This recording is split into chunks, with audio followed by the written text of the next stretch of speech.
Hello everyone, welcome back to my channel the maths heritage. मैं हूं आपका आलोक sir. यहाँ पे हम लोग आज एक न्यू चैप्टर इंट्रोड्यूस करने वाले हैं, operations on algebraic expression, grade 8 के लिए चैप्टर नंबर 6। ग्रेड 7 के बच्चे भी देख सकते हैं। कॉन्सेप्ट से बात करेंगे, बेसिक आइडियाज से बात करेंगे, व्हाट इज अलजेब्रा, इसके टर्म्स कौन कौन होते हैं, एक्सप्रेशन क्या होता है, टाइप्स क्या होते हैं, और साइन रूल्स भी बात करेंगे। देखते हैं कितना आप पहले से जानते हो। हमारे साथ बने रहिए। चैनल को सब्सक्राइब लाइक नहीं किए हैं तो कर लीजिए। अलजेब्रा बहुत इंपॉर्टेंट एक पार्ट ऑफ मैथ्स है एक्चुअली, ठीक है। ज्योमेट्री है, अलजेब्रा है, मेंसुरेशन है, उसमें अलजेब्रा एक बहुत इंपॉर्टेंट पार्ट है। तो अलजेब्रा जब आप सीखेंगे ना तभी आप लीनियर इक्वेशन अच्छे से सीख पाएंगे, नहीं तो आपसे लीनियर इक्वेशन के क्वेश्चंस बिल्कुल से नहीं बनने वाले हैं। अलजेब्रा सबसे बेसिक होता है लीनियर इक्वेशन के लिए। आगे बढ़ते हैं। अलजेब्रा क्या है? Generalised form of arithmetic. कोई भी नंबर से रिलेटेड हम लोग क्वेश्चन बनाते हैं तो हर एक क्वेश्चन अलग अलग तरीके से बनाते हैं, तो उसको जनरल फॉर्म में कन्वर्ट करते हैं, तो अलजेब्रा है। एग्जाम्पल के लिए, perimeter of N E square is 4 into side होता है, तो साइड का कोई भी वैल्यू लेंगे आपको पेरीमीटर मिलेगा। तो बार बार डिफरेंट भी अगर आप साइड लेते हैं तो पेरीमीटर उसके अकॉर्डिंग मिलते जाता है। तो जो भी अरिथमेटिक ऑपरेशंस करते हैं नंबर से रिलेटेड, उसको जनरल फॉर्म में, जनरल फॉर्मूला में कन्वर्ट करते हैं, वो अलजेब्रा होता है। जहां पे हम लोग कांस्टेंट्स वेरिएबल को यूज करते हैं। कांस्टेंट क्या होता है देखते हैं। अ सिंबल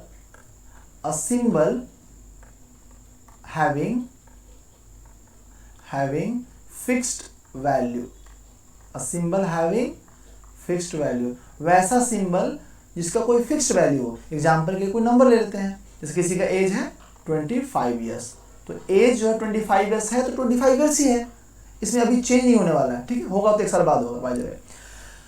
कोई और नंबर ले सकते हैं, किसी का वेट, किसी का एज, लेंथ, कुछ भी जिसकी वैल्यू फिक्स्ड हो वो constant. Variable, a symbol having different assigned value, है ना, different assigned values, तो जिसके वैल्यूज फिक्स नहीं हो, वैल्यू कुछ भी आ सकते हैं, उसको बोलते हैं वेरिएबल। एग्जाम्पल के लिए हम लोग मानते हैं कि let age of this person be this years, तो उसमें एज हमको पहले से पता नहीं होता है, वो डिपेंड करता है क्वेश्चन पे, और उसके अकॉर्डिंग उसका एज का वैल्यू डिफरेंट आ सकता है।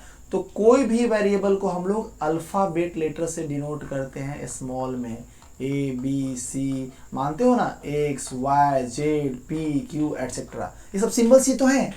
Symbols having different assigned value, कुछ भी वैल्यू आ सकता है, we don't know, we can not predict, उसको बोलते हैं वेरिएबल्स। आगे बढ़ते हैं। एग्जामिनेशन में डेफिनेशन नहीं आएगा, ठीक है, आपको सिर्फ समझने के लिए मैं बता रहा हूं। अब यहां से कोर टॉपिक आता है अलजेब्रिक एक्सप्रेशन, ठीक है। अलजेब्रिक एक्सप्रेशन, तो variables and constants are connected with one और मोर फंडामेंटल ऑपरेटर्स। मींस क्या हुआ स्टूडेंट, जो वेरिएबल कांस्टेंट है वो किसी न किसी फंडामेंटल ऑपरेटर्स, मतलब प्लस से, माइनस से, इनटू से, डिवाइड से कनेक्टेड होंगे। तो इस तरह से जो एक्सप्रेशन बनता है इसको बोलते हैं अलजेब्रिक एक्सप्रेशन। हर एक टर्म को आपको मैं समझाऊंगा, बिल्कुल बने रहिए, आपको सब कुछ समझ में आएगा। अलजेब्रिक एक्सप्रेशन में हम लोग क्या करते हैं, 2 और मोर टर्म्स भी हो सकते हैं जो कनेक्टेड होते हैं, या तो प्लस से, माइनस से, इनटू से, डिवाइड से। एग्जांपल सिंगल टर्म भी हो सकता है, इस एग्जांपल 3x ही लेते हैं, है ना। तो ये जो 3x है अपना, वो 3 इंटू x है, तो यहाँ भी तो एक ऑपरेटर यूज हुआ, मल्टीप्लीकेशन, है ना। तो ये भी एक अलजेब्रिक एक्सप्रेशन ही है, ठीक है, क्लियर है। अब मैं एक सिंपल सा एग्जांपल लेता हूं, 4x square plus 5x plus 9, ठीक है। 4x square plus 5x plus 9, this is also an algebraic expression. अब इसमें जो कनेक्टेड है प्लस या माइनस से, इंटू डिवाइड से नहीं, ध्यान रखिएगा, सुनिएगा ध्यान से, प्लस या माइनस से जो कनेक्टेड है उसको बोलेंगे टर्म्स ऑफ अलजेब्रिक एक्सप्रेशन। क्या बोलते हैं? Terms of algebraic expression. तो इसमें कितने टर्म्स हो गए स्टूडेंट्स? इसमें हो गए 3 टर्म्स। अब 3 टर्म्स हो गए, किसी में 1 टर्म भी हो सकता है, किसी में 2 टर्म्स भी हो सकते हैं। तो on the basis of terms इसके टाइप्स भी हैं, है ना, इसके टाइप्स भी हैं। तो फर्स्ट टाइप हो जाएगा आपका मोनोमियल। मोनोमियल ग्रेड 7 में थोड़ा पढ़े होंगे। मोनोमियल, मोनो मीन्स होता है 1। तो ऐसा अलजेब्रिक एक्सप्रेशन जिसमें सिर्फ और सिर्फ एक ही टर्म हो, जैसे एग्जांपल के लिए होगा 3x। एक और एग्जांपल लेते हैं, ये डिफरेंट एग्जांपल है ना, -5p, ये अलग एग्जांपल है, कॉमा से सेपरेट किए हैं, ये एक अलजेब्रिक एक्सप्रेशन नहीं है, ये दोनों अलग अलग हैं। तो इसमें भी सिंगल टर्म, इसमें भी सिंगल टर्म, तो ये सारे मोनोमियल्स हो गए। सिमिलरली स्टूडेंट बायनोमियल्स है ना, बायनोमियल किसको बोलेंगे, बायनोमियल में होते हैं 2 टर्म्स। तो वैसा अलजेब्रिक एक्सप्रेशन जिसमें 2 टर्म्स हैं, तो एक ये हो गया। सेकेंड में हो गया आपका, कुछ भी ले सकते हो, 4z माइनस 11, ये हो सकता है, या आप ऐसे भी ले सकते हो x plus 5y। Anything you can take with a combination of variable and constant. Condition क्या है, प्लस या माइनस साथ कनेक्टेड होना चाहिए, उसको बोलते हैं बाइनोमियल, इसमें 2 टर्म्स होगा, ठीक है। नेक्स्ट है trinomial. Trinomial, trinomial, try means होता है 3, TRI है ना, तो इसमें 3 टर्म्स होंगे, 2x² plus 5x plus 9, 3 terms हो गए, तो ये ट्राइनोमियल हो गया। ऐसे ही आप एक और एग्जांपल ले सकते हो, 5y प्लस z ले सकते हो, माइनस 19 ले सकते हो, यहाँ भी 3 टर्म्स आ गए, तो ये भी ट्राइनोमियल हो गया। और एक हो गया स्टूडेंट लास्ट क्वाड्रिनोमियल है ना, क्वाड्रिनोमियल। अब आप बोलोगे सर क्वाड्रिनोमियल क्या होता है, क्वाड मीन्स होता है 4, तो वैसा अलजेब्रिक एक्सप्रेशन जिसमें 4 टर्म्स हो, है ना, 5x² plus 3x plus 9y² plus 11, एक क्वाड्रिनोमियल हो गया। अब इसमें अगर एक सिंपली अगर इसमें और भी टर्म्स आए तो बोले उसका सर क्या नाम होगा। ऐसा है कि 2 और मोर टर्म के लिए स्पेशली हम लोग एक कॉमन वर्ड यूज करते हैं, पॉलिनोमियल, ठीक है। पॉलिनोमियल, पॉली मीन्स होता है मोर, मेनी, नोमियल्स मीन्स आपके टर्म्स हो गए, तो 2 और मोर टर्म्स के लिए पॉलिनोमियल। तो जितना भी टर्म्स होगा बोल देंगे polynomial of 5 terms, polynomial of 6 terms, polynomial of 7 terms, है ना, तो पॉलिनोमियल हो जाएगा इससे अधिक करने के लिए। अब एक क्वेश्चन और बच्चे कंफ्यूज करते हैं, क्या हम लोग इस बाइनोमियल को भी बोल सकते हैं पॉलिनोमियल? हाँ बोल सकते हैं, बाइनोमियल इज आल्सो पॉलिनोमियल, है ना। तो क्या बोलेंगे, this is the polynomial of 2 terms, और जो पॉलिनोमियल ऑफ 2 टर्म्स है उसका स्पेशल नाम हो गया binomial. Polynomial of 1 term monomial, polynomial of 3 term trinomial, polynomial of 4 term quadrinomial. तो ये सब ओवरऑल पॉलिनोमियल ही हैं। बेसिक जो 1 2 3 4 वाले हैं उनका नाम दे दिया गया, और बाकी के लिए जनरल वर्ड है पॉलिनोमियल। तो कंफ्यूज नहीं होना है सर बाइनोमियल पॉलिनोमियल अलग अलग है, नहीं अलग नहीं है, बाइनोमियल है वो एक तरह का पॉलिनोमियल ही है ना। चलिए आगे बढ़ते हैं। अब आते हैं हम लोग फैक्टर पे। ग्रेड 4 में फैक्टर पढ़े हो, वो नंबर्स का पढ़े हो या अलजेब्रा का पढ़ोगे, है ना, अपग्रेड हो जाएंगे आप थोड़ा, ठीक है। तो उसके लिए मेरे को फैक्टर्स के लिए एक एग्जांपल लेना पड़ेगा, ठीक है। अपने पास 3-4 टर्म्स हैं, एक फैक्टर है, एक कोएफिशिएंट है, एक कांस्टेंट टर्म है। एक सा एग्जांपल लूंगा, उससे तीनों टर्म्स को मैं एक्सप्लेन करूंगा। इसमें बच्चे बहुत कंफ्यूज होते हैं कि सारे टर्म्स क्या क्या हैं, ठीक है। चलो मैं एग्जांपल लेता हूं, 4x² minus of 5x plus of 3। ये मैंने क्या लिया student, example of N algebraic expression. इसका मैंने एक एग्जांपल लिया। ये कौन सा पॉलिनोमियल है स्टूडेंट, कौन सा एक्सप्रेशन है, इसमें 3 टर्म्स हैं, तो अभी मैंने आपको बताया ये हो गया ट्राइनोमियल। अंडरस्टूड ना, I hope you have understood everyone. Trinomial में 3 टर्म्स होते हैं, ट्राइनोमियल हो गया। अब आइए देखते हैं, पहला क्या है, फैक्टर। ध्यान से मेरी बात सुनेंगे आप। किसी भी एक टर्म में, किस टर्म में, किसी भी एक टर्म में मैंने 1 टर्म कौन सा लिया, 4x²। अब इस टर्म में जो जो भी वेरिएबल्स एंड कांस्टेंट हैं, कौन कौन है स्टूडेंट, 4 हो गया, x हो गया और x हो गया, x इंटू x² और ये हो गया आपका 4। ये सारे फैक्टर्स होंगे 4x² के। अगर आपको बहुत सिंपल समझाएं तो 4 is a factor of 4x², x is a factor of 4x², ये भी x है। अब बोलो सर x², आप अलग समझो, 4 इंटू अगर x² करोगे ऐसे, तो ये भी 4x² के इक्वल आएगा, है ना। तो यहाँ पे x² is also a factor of 4x², 4 is also a factor of 4x²। मतलब जो जो वेरिएबल कांस्टेंट को मल्टीप्लाई करके 4x² आता है वो सारे इसके फैक्टर हैं। सिंपल सा है। जैसे नंबर में कैसे होता था कि 6 आता है 2 इंटू 3 इंटू 1 मल्टीप्लाई करके, तो 1 is also factor, 2 is also factor, 3 is also factor, similar to that, है ना। आई होप आप फैक्टर बहुत अच्छे समझ गए होंगे। अब आता है कोएफिशिएंट की बारी। वाह, तो कोएफिशिएंट के लिए थोड़ा सा हम लोग एक और डिफरेंट एग्जांपल ले लें या इसी में काम चलेगा हमारा। अब देखिए ना, इसमें भी हम लोग एक स्पेसिफिक टर्म को कंसीडर करेंगे, वेरी इंपॉर्टेंट। 4x² में आपसे पूछेगा कोएफिशिएंट ऑफ, ध्यान समझिएगा, x² क्या हुआ, आपका आंसर होगा 4, साइन के साथ, तो प्लस है, जरूरत नहीं है, साइन के साथ, रिमेंबर साइन के साथ। हाँ, बोलेगा नहीं, इस 4x² में x² का तो कोएफिशिएंट 4 है, 4x² में कोएफिशिएंट ऑफ x क्या होगा। वेरी गुड, मैंने बताया ना अभी आपको कि 4 इंटू x 4x² होता है।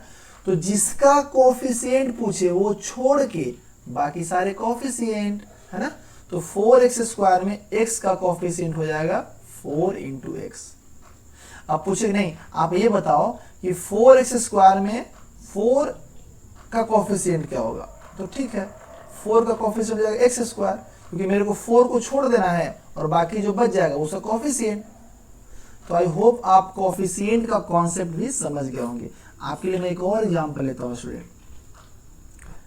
अब हम बात करते हैं कोएफिशिएंट इस टर्म में, है ना।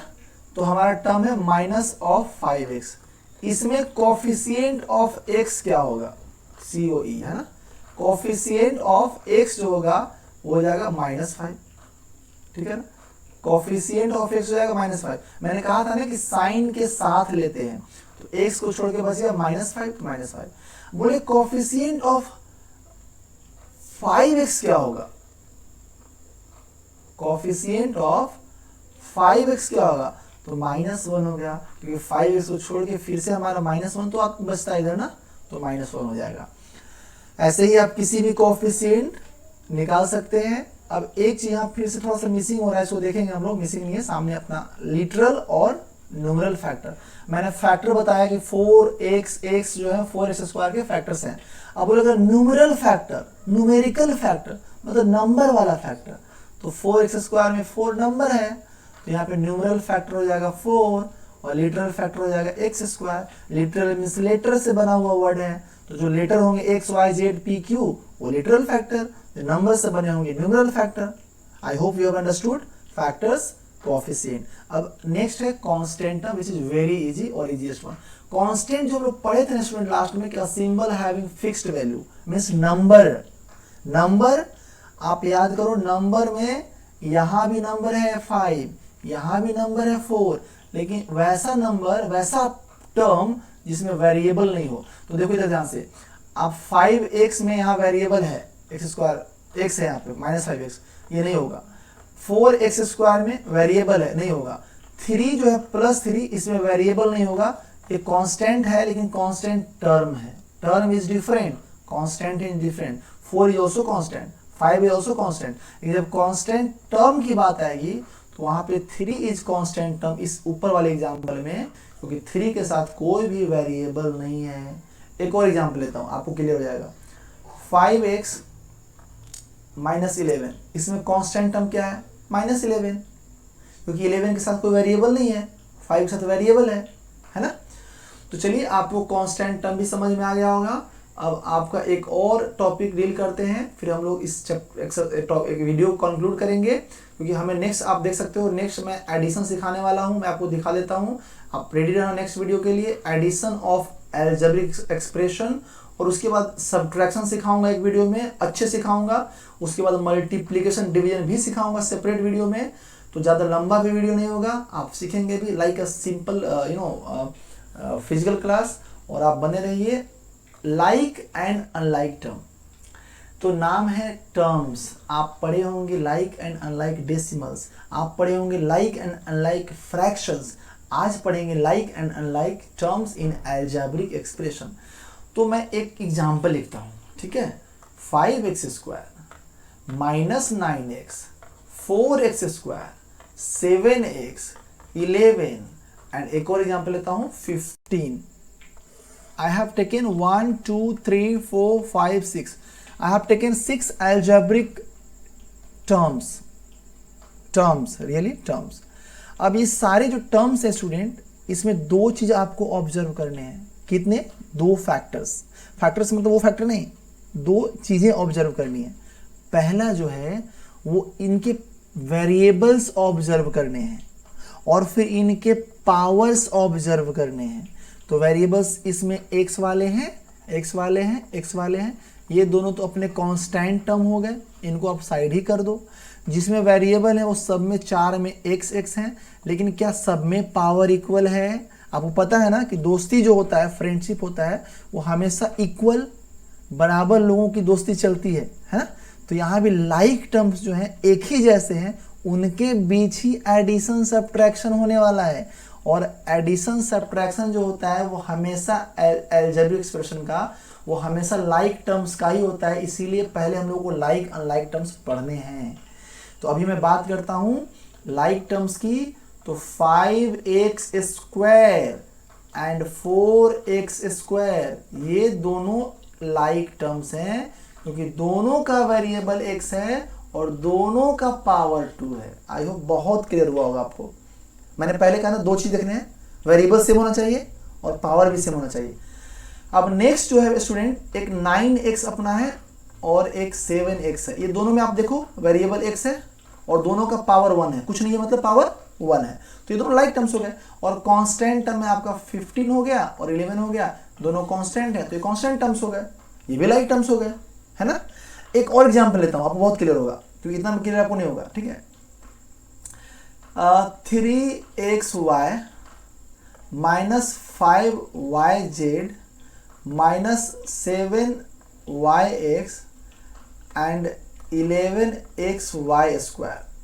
ध्यान से देखिएगा, इसमें वेरिएबल यहाँ xy है, यहाँ पे yz है, यहाँ पे भी xy है और यहाँ xy² है। मैंने क्या कहा था, पावर भी देखना है, वेरिएबल भी देखना है ना। तो यहाँ पे xy है और यहाँ भी xy है, तो दोनों के सेम वेरिएबल्स हैं और x का भी पावर 1 है, y का भी पावर 1 है, तो ये दोनों हो जाएंगे लाइक टर्म, है ना। 3xy और माइनस, सॉरी ये प्लस 3xy है और माइनस 7yx है। आप बोलोगे सर यहाँ तो yx है और यहाँ तो xy है। बेटा xy yx दोनों सेम ही होता है, क्योंकि आप मल्टीप्लाई कर रहे हो ना, मल्टीप्लीकेशन होता है, कॉम्यूटेटिव होता है। 3 2 जा 6 भी होता है और 2 3 जा 6 भी होता है, तो आप ले सकते हो, नो इशू, ठीक है। अब यहाँ पे yz है और यहाँ पे xy² है, इसमें z नहीं है और इसमें x नहीं है, ये दोनों अनलाइक टर्म्स हो जाएंगे, ठीक है। तो आज आपको मैंने सिखाया like terms, unlike terms, coefficient, constant, factors, इतने सारे चीज सिखाया आपको। अब आपको नेक्स्ट क्लास में हम लोग सीखेंगे addition of algebraic expression and subtraction of algebraic expression. तब तक बने रहिए हमारे साथ, नेक्स्ट वीडियो में मिलते हैं। Thank you so much everyone for watching my video and the maths heritage को आप सब्सक्राइब नहीं किए हैं तो कर लीजिए और लाइक और शेयर भी कीजिएगा। Thank you so much once again.